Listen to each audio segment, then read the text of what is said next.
অনেকদিন ইলিশ মাছ খাই নাই।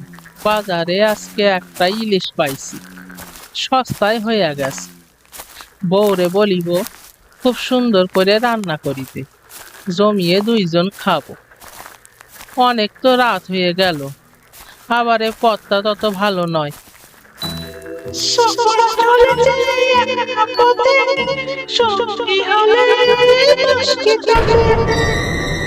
কে জানে মাছ হাতে, অনেকদিন মাছ খাই না। দেখি ছোকরাটাকে বলিয়ে বলে মাছটাকে হাতানো যায় কিনা। নন্দ, আজ মাছ খেতে পারবো।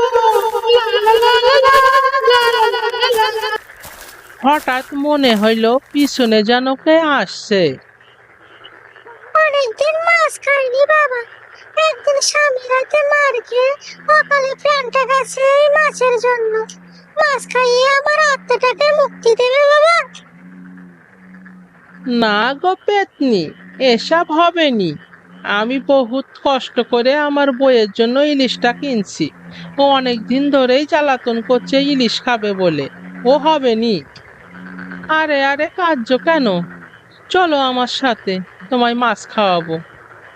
মনে মনে ভাবতে লাগলাম, না হয় একটু পেতনিটাকে মাছ খাইয়ে দিই, না হলে ও তো আমার ভবলীলা সাঙ্গ করে দেবে।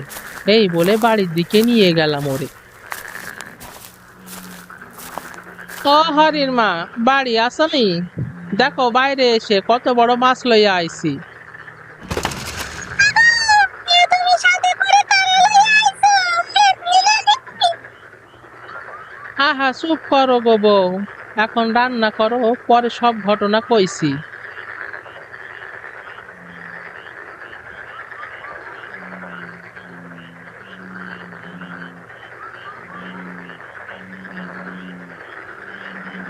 আরে বাহ, আমার রান্না হয়ে গেছে।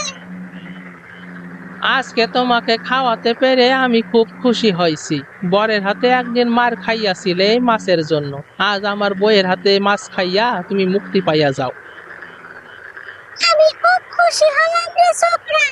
তুই তোর বউরে কত ভালোবাসিস। আমি আজ মুক্তি পেলাম, তোরা সুখী হ।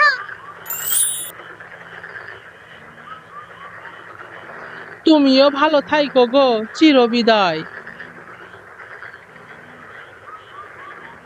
ওহ, বড্ড বাসা গেল, না হলে যে ভবলীলা সাঙ্গ হয়ে যেত। চলো গো বউ, খেতে খেতে সব তোমারে বলি।